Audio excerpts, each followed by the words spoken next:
Recordar a nuestros maestros, un programa para reflexionar problemas de nuestro tiempo a la luz de los grandes pensadores.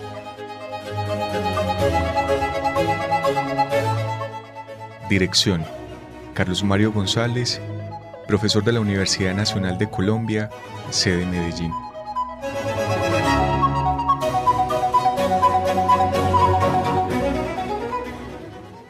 Esto es Recordar a nuestros maestros, programa de la emisora de la Universidad Nacional de Colombia, sede Medellín, UN Radio, en los 100.4 del FM. Yo soy Carlos Mario González, miembro de la Fundación Cultural Entre Líneas, director de la Escuela de Pensamiento Crítico Maestros de la Sospecha y profesor de la Universidad Nacional de Colombia. Agradecimientos a Jorgito Benjumea, desde la cabina de controles de la emisora, y a las instituciones que sin ánimo de lucro apoyan las actividades culturales emprendidas por la Fundación Entre Líneas. Dichas instituciones son Inti Salud, la Fundación Confiar, la librería Al Pie de la Letra y la librería haylibros.com. También quiero aprovechar, amables oyentes, para cursarles una invitación a una conferencia que estará a mi cargo dentro de un proyecto que sistemáticamente desarrollo mes por mes, el primer jueves de cada mes, proyecto que lleva por nombre Diálogos en la Ciudad, y que en esta oportunidad, bajo la realización que hace Entre Líneas, tendrá como cometido adelantar una reflexión en torno al asunto El amor y el arte, dos experiencias que se entrelazan, parte 5. Esta conferencia se ofrecerá por el canal de YouTube de la Biblioteca Pública Piloto el día jueves a las 6:30 de la tarde. Están cordialmente invitados a esta propuesta de enlace que hago entre el amor y el arte a efecto de potenciar simultáneamente ambas experiencias. Ojalá me puedan acompañar en ello.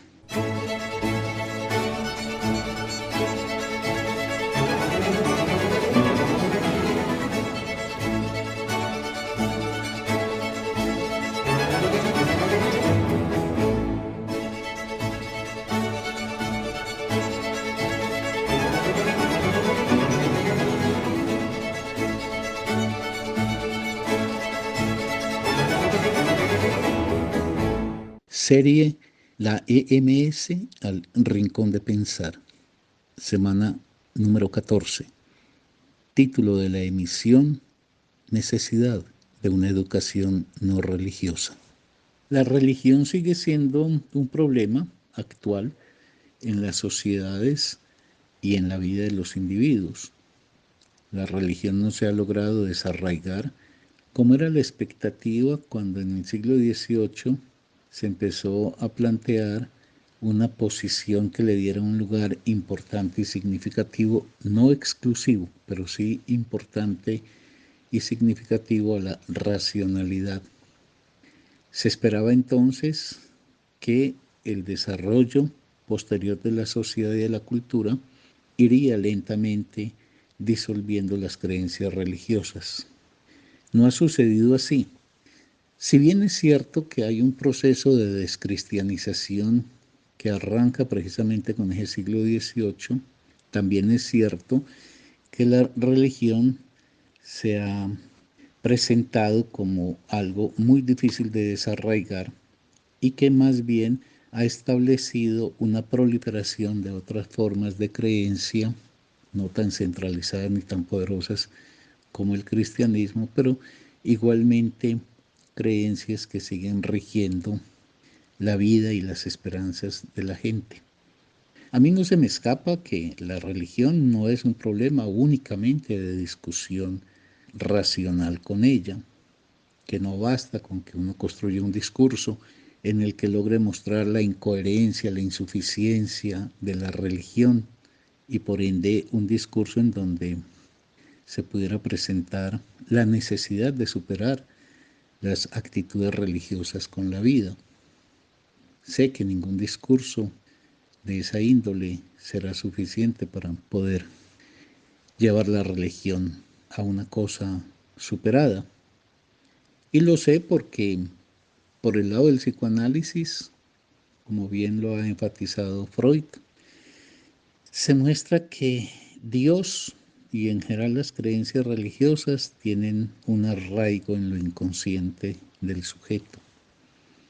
Y de otro lado, con Marx y otros teóricos sabemos que hay también unas condiciones socioeconómicas que propician un tipo de formación en los individuos que los hace proclives a seguir asimilando la religión como un referente decisivo para la vida. O sea, la religión tiene una existencia que obedece a una diversidad de causas. En lo social y en lo económico habrá que propiciar sociedades donde haya una relación más potente con la cultura, unas formas más logradas de relación con el conocimiento y sobre todo con el razonamiento, y más adelantito diré algo sobre ello. Y en lo atinente a lo subjetivo, se impone también un proceso de educación en donde los padres no tramiten ante los hijos explicaciones centradas en deidades o en creencias metafísicas. Freud advertía que era muy dañina la enseñanza religiosa y en eso pues está secundado también por un pensador como Nietzsche. La religión en el fondo, y vuelvo otra vez a Freud, no es sino una ilusión, no es sino una posición infantil del ser humano ante la vida, en donde prefiere entregarse a la ilusión, a una ilusión de que finalmente habrá un orden completo para todo, ya sea en esta vida o en la otra vida, que habrá un sentido garantizado por un hacedor trascendente de lo que somos y del universo. Y en ese sentido la religión promueve su existencia a partir de esa disposición a la ilusión del ser humano. El ser humano es una criatura que tiene una posición muy difícil ante la vida. De un lado, es un ser que tiene conciencia y en esa medida aspira a un desarrollo que le garantice la perpetuidad o por lo menos la mayor permanencia posible. Pero de otro lado, esa misma conciencia es lo que lo faculta para tener un reconocimiento de la muerte, incluso aunque haga actos denegadores. Pero mal que bien todos sabemos que somos criaturas mortales. La muerte es un peso muy grande para llevar sobre nuestras espaldas.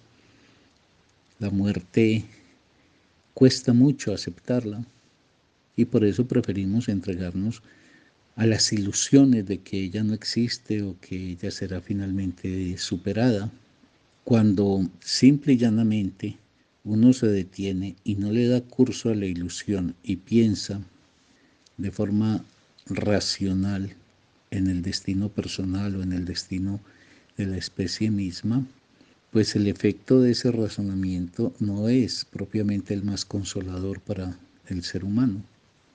Todos los que me están oyendo y yo que estoy hablando, sabemos que si a partir de hoy sumáramos, y voy a decir cualquier cifra, dijésemos, estamos en el año 2021, dijésemos año 4021, si es que todavía existe este planeta y si todavía existe humanidad, no habrá absolutamente nada de nosotros, ni el recuerdo más ínfimo, así como hoy no recordamos a un campesino que vivió en la Edad Media o a un esclavo de la Roma imperial.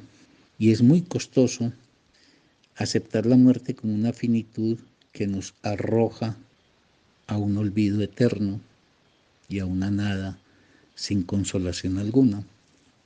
Frente a esa verdad, es preferible entregarse a la ilusión de que hay algo inmortal que lo habita uno y que hay alguien que está garantizando que esto tenga sentido y sobre todo que esto tendrá prosecución, que estaremos de alguna forma destinados a nunca perecer.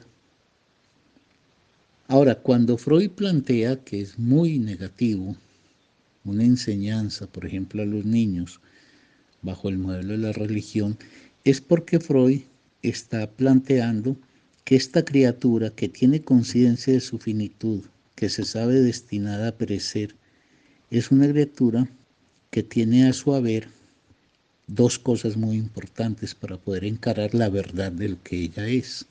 Esas dos cosas muy importantes son, de un lado, la racionalidad y de otro lado, el arte.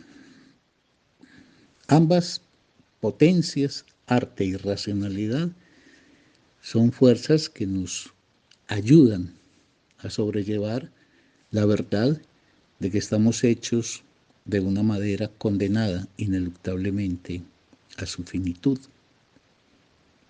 La racionalidad, entendida cabalmente como el ejercicio de una exigencia explicativa basada en la relación causa-efecto bajo la condición de la demostración de ese vínculo. Eso es la racionalidad. Mucha atención que quienes defendemos que el ser humano debe cultivar la racionalidad, no estamos diciendo en ningún momento que la racionalidad es la única dimensión que rige al ser humano.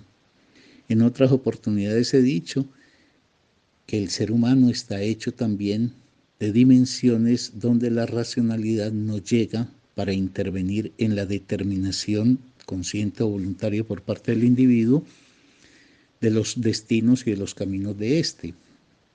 En ese sentido, está muy claro, por lo menos en este planteamiento que yo hago, que existe una dimensión como la que nos han mostrado pensadores del estilo de Dostoyevsky, de Nietzsche, de Freud, que nosotros estamos hechos también de una forma que llama lo inconsciente. Ahora, lo inconsciente no tiene ningún origen metafísico, ni son fuerzas extrañas que nos habitan. Lo inconsciente es un resultado también de nuestra condición de sujetos históricos, de sujetos que nos hacemos en el contexto de una historia social y según los términos de una historia subjetiva que se teje en el seno pues, de esa historia social.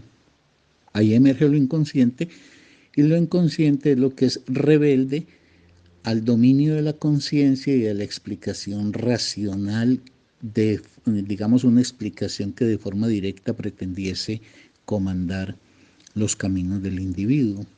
Eso no quiere decir que lo inconsciente no sea intervenible, porque precisamente el desarrollo del psicoanálisis fue el de tratar de entender la naturaleza de lo inconsciente, de comprender los mecanismos de funcionamiento del inconsciente y de precisar una forma de abordaje de lo inconsciente. Entonces la racionalidad también ha dado un paso, no para dominar lo inconsciente, aunque en parte sí, allí donde se consigue, por ejemplo, transformar una posición del sujeto que impida que ciertos síntomas destructivos sigan gobernándolo, pero no dominarlo en el sentido de que finalmente se lograría una especie de esclarecimiento pleno por parte del sujeto de lo más íntimo suyo, sino que la racionalidad consiga ponerle a las fuerzas de lo inconsciente algunos medios de control, de regulación, de intervención, etc. He dicho, el psicoanálisis interviene sobre lo inconsciente, pero también interviene el arte. El arte es también un recurso fundamental del que gozamos los seres humanos para poder establecer una relación con ese otro escenario de nuestra existencia que es lo inconsciente. Ahora, una educación que se centre en la creencia religiosa hace un profundo daño en el desarrollo del pensamiento, de la capacidad de pensar que tiene, por ejemplo, un niño. Y es porque la racionalidad, y este término yo creo que nunca es suficiente insistir en que es necesario entenderlo de forma cabal. La racionalidad no es lo mismo que la razón. Los seres humanos, de no mediar ciertas circunstancias más o menos excepcionales, con el hecho de estar en el lenguaje, estamos en el uso de la razón. Y la razón permite dar cuenta de la causalidad de las cosas. Por eso los mitos son hijos de la razón. ¿Qué es la razón? La razón es la posibilidad que tiene el ser humano de construir un saber donde da cuenta explicativamente de una cosa. La religión explica, los mitos explican. Por eso son un saber. Y son un saber para un ser que está en el ejercicio de la razón. Por eso no es algo que está en los animales. Pero ¿qué es la racionalidad? La racionalidad es también la forma de propender por la construcción de un saber que articule también la relación causa-efecto, pero bajo la condición de que debe demostrarlo. Digamos, la palabra clave de la racionalidad, y esto es muy bueno recordárselo a tantos enemigos gratuitos que tiene la racionalidad, la palabra clave de la racionalidad es la demostración de las proposiciones o afirmaciones que se hacen a manera de una explicación que intenta dar cuenta de las causas de un efecto específico. Entonces, un mito, por ejemplo, el de Adán y Eva, eso es un mito, explica. Por eso los creyentes encuentran una explicación para una pregunta como es, ¿cuál es nuestra proveniencia? ¿Cuál es nuestro origen? Explica, pero no demuestra. Mientras que, por ejemplo, cuando los físicos se plantean el origen del universo o cuando los biólogos se plantean el origen de la vida en el planeta, ellos están atendiendo a una exigencia decisiva, que es precisamente una exigencia propia de la racionalidad, que se pueda demostrar eso. Y mientras no se pueda demostrar, el conocimiento científico calla, no precipita una respuesta. Y aquí debo decir que entiendo por ciencia una expresión amplia que en términos básicos contempla que es científico todo conocimiento que se construye de forma rigurosa. Y de forma rigurosa es de forma que pueda demostrarse, que pueda verificarse, que cualquier conciencia pueda seguir el razonamiento y encontrar los elementos probatorios de la proposición que se ha hecho. En ese sentido, el trabajo que hace un historiador se puede entender como científico allí donde hace una labor rigurosa de acopio de fuentes, de construcción de hipótesis, de configuración de conceptos, de emplazamiento a partir de esos conceptos de proposiciones teóricas, etc. De la diferencia entre la racionalidad en cualquiera de sus versiones, por ejemplo, propias de la ciencia, y las creencias, es que la racionalidad exige un espíritu que se ponga en el camino y reclame permanentemente las condiciones de la demostración de las proposiciones con las cuales se debe regir la vida. Otra cosa es el arte. El arte no hace una demostración racional, pero el arte sí es un saber que constituye una relación para el sujeto decisiva a partir de operaciones que no son las de la configuración racional, la relación causa-efecto demostrada, sino bajo la forma de la producción de formas que permiten el reconocimiento del sujeto en esa forma. Por eso uno se puede leer en una novela o puede encontrar en una poesía el despertar de una lucidez que uno no había tenido, etc. Pero si me permiten, es bueno dejar de lado el tema ahora del arte para centrarme simplemente, de momento, en otra oportunidad se podrá llegar a lo del arte, de momento en la oposición radical entre la explicación religiosa y con ello de orden mítico también, y las explicaciones racionales que están centradas en la rigurosidad y en la exigencia de unos vínculos causa-efecto que puedan ser efectivamente demostrados. Ahorita hay un cantar que se ha vuelto también muy común y es considerar que los mitos deben ser tomados en una coexistencia tranquila y serena con las explicaciones científicas. Y entonces a nombre del otro se plantea desde una cierta ideología que se ha ido imponiendo que el respeto al otro es el respeto a todas las formas que se presenten en la humanidad y que si bien algunos estamos del lado de la racionalidad, hay otros del lado del mito o de la religión. En general las religiones se centran en mitos, es decir, en cosas indemostrables, y que esos mitos y esas explicaciones provenientes de la racionalidad pues deberían coexistir tranquilamente y que respetarse es no tocarse. Eso es completamente falaz y peligroso además. Es bueno recordar que, por ejemplo, el nazismo tenía un mito, el mito de que había razas y que esas razas estaban escalonadas jerárquicamente y que había una superior y otras que merecían desaparecer porque eran una especie de humanidad debilitada. Eso es un mito y con esos mitos no se convive. Es decir, ningún demócrata podrá decir, no, pues crean ustedes y si quieren arrasen ustedes con otros semejantes que nosotros, mientras tanto creeremos en otra cosa, más que creeremos, sostendremos otras cosas. No, el concepto de respeto no es el concepto de no intervención, el concepto de respeto es de no violentación, aunque atención, en ocasiones hay que ejercer la violencia, porque a Hitler no se le sacó del mando que estaba teniendo sobre Europa y que amenazaba con tener sobre el mundo, simplemente ofreciéndoles razones y argumentos. Bueno, pero ese es un tema que también requeriría su propio momento, el de cuál es la relación entonces entre mitos y aquellos productos de la racionalidad. ¿Son de una coexistencia serena, tranquila o tiene que ver, ojo, con el concepto de respeto, pero es que no se irrespeta si se interviene críticamente sobre lo formulado por otro? Es un mito suponer que el origen del hombre, del ser humano más exactamente, es el que traza, por ejemplo, el Génesis en la Biblia. Eso es un mito. Y entonces a nombre de que es un mito y que se proclama y se difunde, quienes pensamos que el origen de la vida no se explica así, y mucho menos el origen del ser humano, entonces no hemos de intervenir. Claro que hay que intervenir.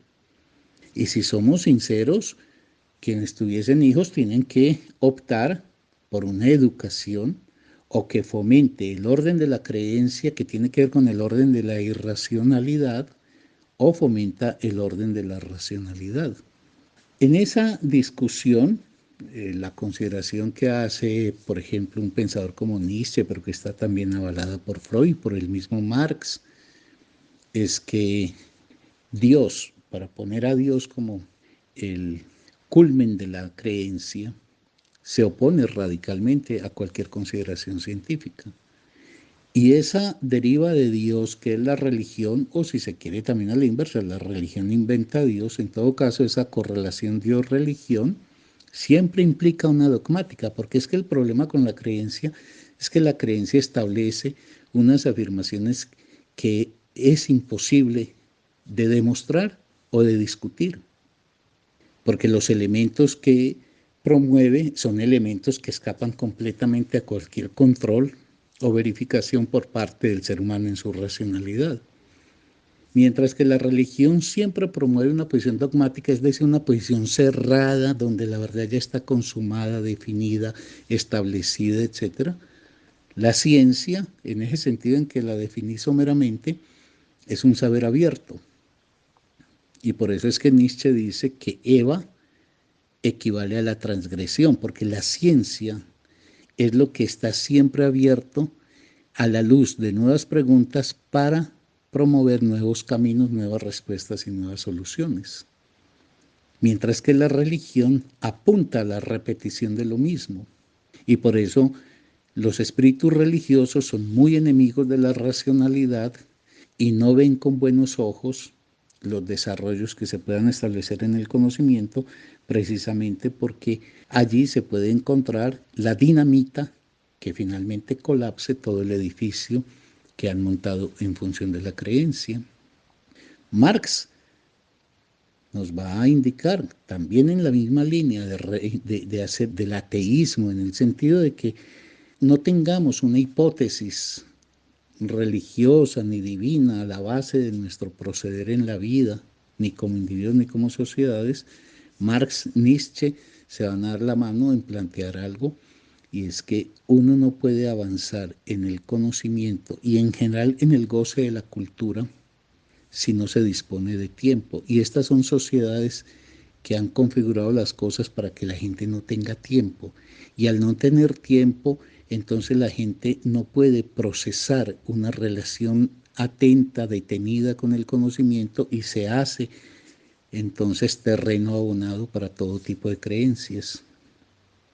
En síntesis, lo que de momento quisiera decir, y seguramente este tema tendrá que volver a la palestra, es que conviene sobremanera avanzar en una formación que rigurosamente se defina como una formación que ponga en ejercicio el despliegue de la racionalidad para que los seres humanos se puedan hacer más dueños de sí mismos, incluso tengan la capacidad y la fortaleza para poder reconocer una verdad tan costosa como la de su destino mortal. Pero esa verdad, que es costosa y difícil, permite al mismo tiempo valorar mucho más la vida que esa otra ilusión en donde se fomenta una hipotética inmortalidad del ser humano, que le permitiría entonces dejar de atender esta existencia, dejar de cultivarla y desarrollarla lo mejor posible, porque tendría siempre la mira puesta en ese hipotético más allá. Este es pues un asunto que merecerá seguramente, apreciados oyentes, un desarrollo más vasto. De momento solamente quería mostrar como uno de los efectos de lo que viene haciendo la Escuela de Maestros de la Sospecha en estas temáticas que estamos trabajando y que han venido de alguna forma planteándose en relación a asuntos como el de la religión. Hemos llegado entonces aquí al final del programa de hoy, y yo espero que, independiente de lo insuficiente seguramente de lo que he ofrecido, por lo menos haya abierto una mínima inquietud para que un tema tan crucial como este, pues lo sigamos tomando muy en serio y sigamos avanzando sin ningún temor en la formulación de esta necesidad de fomentar un desarrollo racional en los seres humanos. Hasta la próxima oportunidad, apreciados oyentes.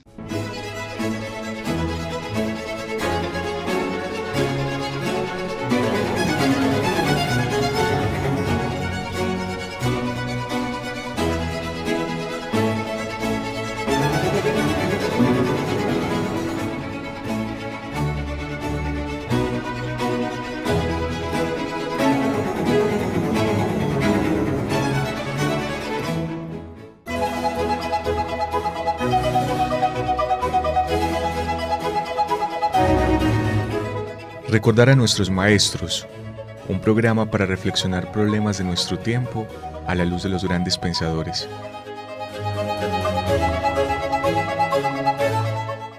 Dirección: Carlos Mario González, profesor de la Universidad Nacional de Colombia, sede Medellín.